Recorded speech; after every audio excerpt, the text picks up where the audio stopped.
The heroes want to pay back Zol for their equipment and plan to visit her territory and tell her of Targil's proposal. Faben dreams aloud of getting elegant robes for this visit, but Drekel gently reminds her of more pressing matters. Entry was tricky with guards everywhere. However, Ycronic spun a captivating tale that left the guards bemused, granting them safe passage. Confronting Zol, they found her too proud to apologize. Reyna's quick thinking offered a solution. Why not send Targil a token of peace? Zol's eager agreement, however, made them wary. As they left, Winnie shared her suspicions about Zol's potential trickery. The group pondered presenting their own gift to Targil, sidestepping Zol's machinations. But an unexpected sight diverted them, a procession of figures robed and wearing dragon masks. Intrigued, the heroes trailed them discreetly.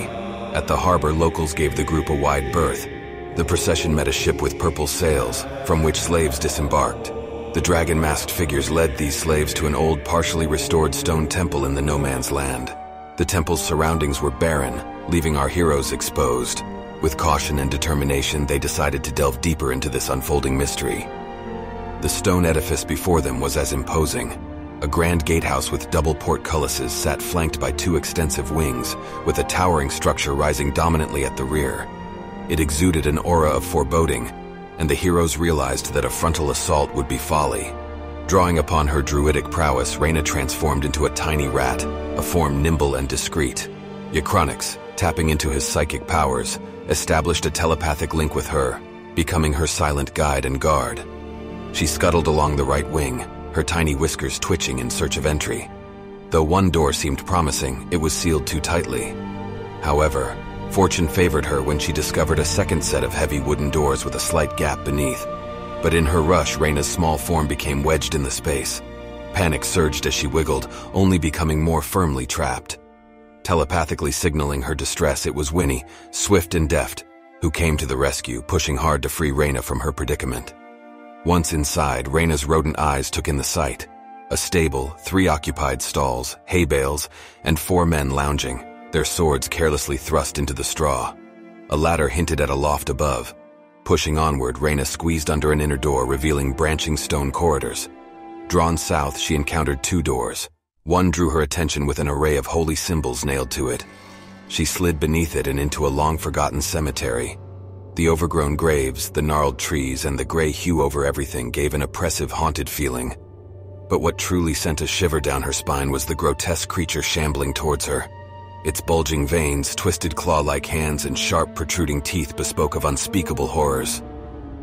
As she tried to escape the monstrous creature, the cemetery's animate flora grabbed her, and Reyna gnawed desperately, managing to flee just as the creature neared.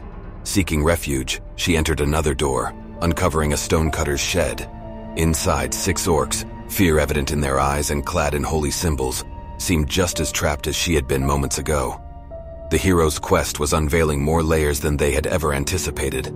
After leaving the orcs behind, Reyna's tiny rat eyes spied a crumbled staircase descending further into the shadows. Slipping through, she found herself within a murky sewer.